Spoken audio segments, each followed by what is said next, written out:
Hej og velkommen. Vi har foretaget en regnskabsanalyse af Carlsbergs regnskab fra 2007 til 2014. Det første punkt på analysen det er virksomhedens afkastningsgrad, og afkastningsgrad til noget om virksomhedens evne til at skabe overskud af den indskudte kapital. Og overskudden det kommer det fra før omkostningerne betalt, altså før renter. Og det er sådan, at man regner det ud ved at sige overskud før renter, divideret med samlede aktiver gange 100. Og man skelner mellem to forskellige slags aktiver. Der er anlægningsaktiver, som er sådan materielle goder, for eksempel immaterielle, som er goodwill, og finansielle, som er kapital. Og så er der omsætningsaktiver, som er aktiver, som man forventer kan indfri, altså sådan omsætte til kapital inden for det kommende år. Og så har vi valgt at tage et eksempel fra 2008, hvor overskud før renter for Carlsberg, det var 7.979, divideret med samlede aktiver, som var 14. 1, 4, 3, 3, 6 gange 100, som vi får det i procent, og det gav rundt regnet 5,6%. Og her har vi lavet en graf med alle nøgletallene fra afkastningsgraden, som viser, at der var et fald i 2007-2008, hvilket kan være grundet opkøbet af Scottish og Newcastle, samt at hele Carlsbergs produktion flyttede til Fredericia. Men ellers så har den ligget rimelig stabilt, hvor at her i 2014, der var markedsrenten på 2,5% og afkastningsgraden på 6,6%, og hvilket gør, at virksomheden havde et rigtig godt overskud. Nu vil jeg så komme lidt ind på aktivernes omsætningshastighed. Den udregnes så på denne måde. Du tager omsætningen og dividerer den med hele den investerede kapital. Og med hele den investerede kapital, så mener man altså de samlede passiver. Så det vil så sige den kapital, der er finansieret af virksomhedens aktiver. Hvis vi tager udgangspunkt i 2008, her hos Carlsberg, så var omsætningen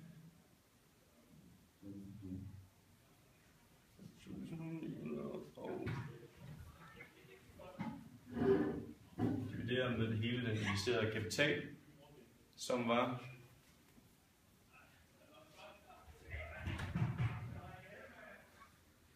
og med det her der fik vi så 0,42. Og det her tal det betyder så, at Carlsbergs Carlsbergs aktivers hastighed, de har været, de har ikke været så effektive i den her periode, i og med at hvis aktivernes omsætningshastighed den er højere end 1, er det et tegn på effektivitet, hvorimod hvis den er under 1, er det ikke særlig god effektivitet. Og hvis vi så kigger over Carlsbergs aktivers omsætningshastighed her fra 2007 til 2014, så kan vi se, at der kommer et fald her, hvilket så igen skyldes det her opkøb, de lavede af Scottish og Newcastle i 2008, hvilket var en meget tung investering for Carlsberg, der så ligger grund til det her. Og man kan på en måde sige, at det her tal det vil være mest effektivt, hvis vi sammenligner det sammen med overskudsgraden, som vi så kommer ind på lige om lidt. Carlsberg har, deres overskudsgrad har generelt været stigende, og de var i stand til at skabe et øget overskudsgrad i 2008-2010. Altså her, på trods af et uændret niveau i omsætningen, som fremgår af regnskabet. Og det har så meget generelt været stigende, men faldt imellem 2011 og 2012. Og det har vi tænkt på grund af, at der var øgede omkostninger, samt at der har været vanskelige markedsforhold i Rusland, som med høje afgifter og inflation og samt ugunstige vejrforhold, hvilket har medvirket, at den er faldet. Så vi kommer til overskudsgraden, som man regner ud ved at sige resultat før renter, divideret omsætning gange 100, som man får 1%. Og overskudsgraden det viser, hvor stor en del af virksomhedens omsætning, som bliver til overskud. Det vil altså sige, når omkostningerne er trukket fra. Og når vi snakker om omsætning, så snakker vi selvfølgelig om varesalg, når det kommer til Carlsberg. Og så har vi fundet et eksempel fra 2008, hvor vi fandt resultatet før renter i skemaet, og så divideret med omsætningen gange 100, og så fået til 13,3%.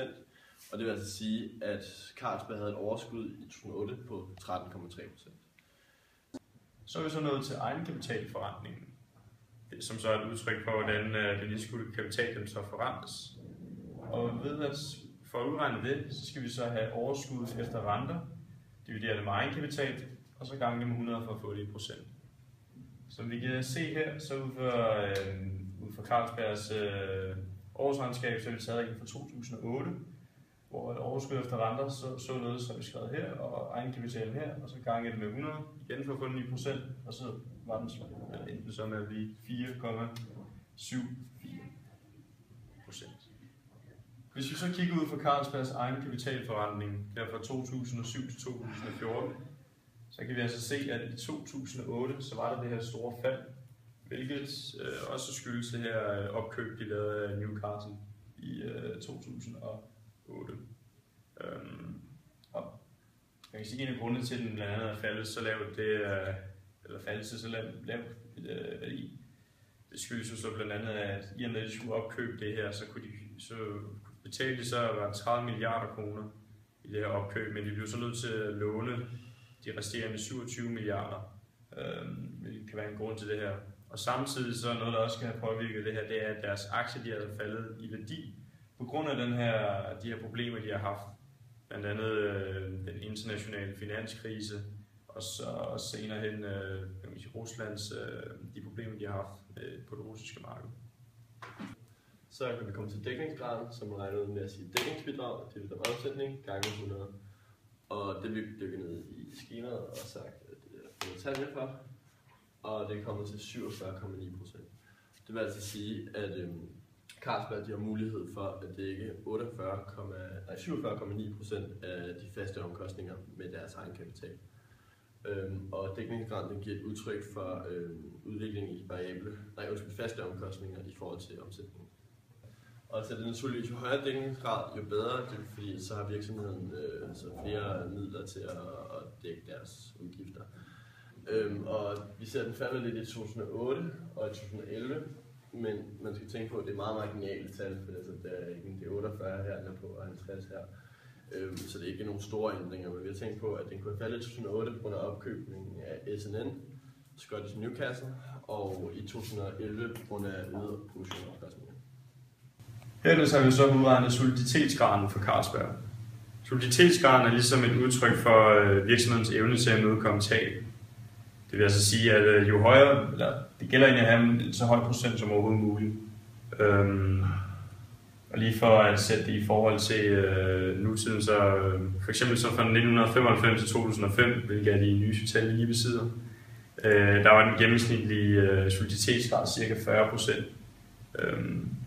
Vi kan prøve at se her ved Carlsberg, hvordan vi regner ud. Vi tager altså egenkapital divideret med aktiver og gange med 100 for at få en procent.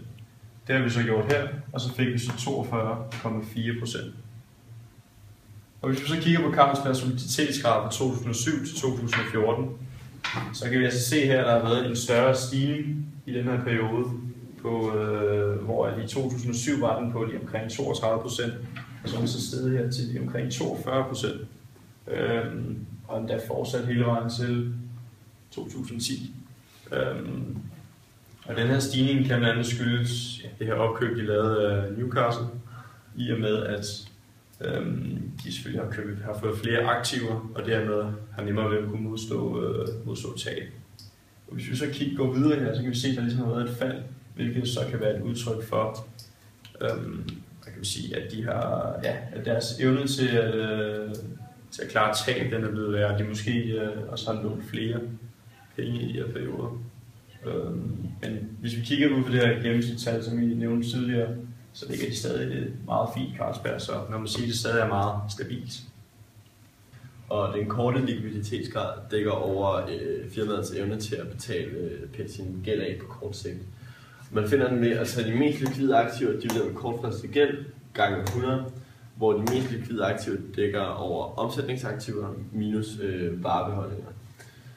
Så vi tager igen et eksempel fra 2008, hvor de mest likvide aktiver var 13.960, divideret med kortfristet gæld, og får det til 53,8. Det vil altså sige, at hvis Carlsberg skulle betale al sin gæld her nu, så er det i stand til at betale lidt over halvdelen. Og hvis vi så kigger på Carlsbergs årsregnskab, så kan vi altså se, at hvis vi tager udgangspunkt her i 2014, så kan vi nemlig se, at hvis alt det skulle betales lige nu og her, så kan Carlsberg altså betale cirka halvdelen i redde penge. Og man kan nemlig se at undervejs i den her periode 2007 til 2014, at den har været lidt faldende, og det blandt andet en af grundene kan jo være, at de her faktorer, der har været i Rusland eller finanskrisen.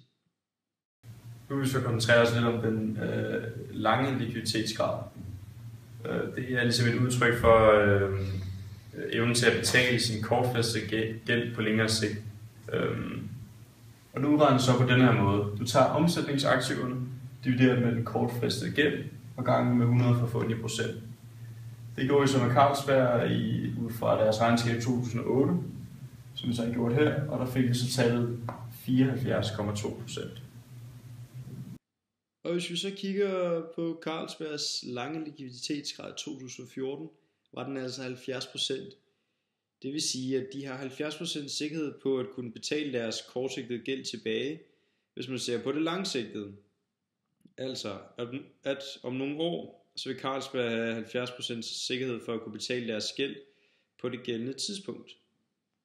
Dermed kan vi konkludere ud fra denne analyse, at i denne her tidsperiode 2007-2014 har der altså både været op- og nedtur for Carlsberg, men de har altså stadig formået at opretholde deres forskellige faktorer på et rimeligt niveau. Det udgår også fra Carlsbergs regnskab, at det i stor stil følger både det nationale og internationale marked.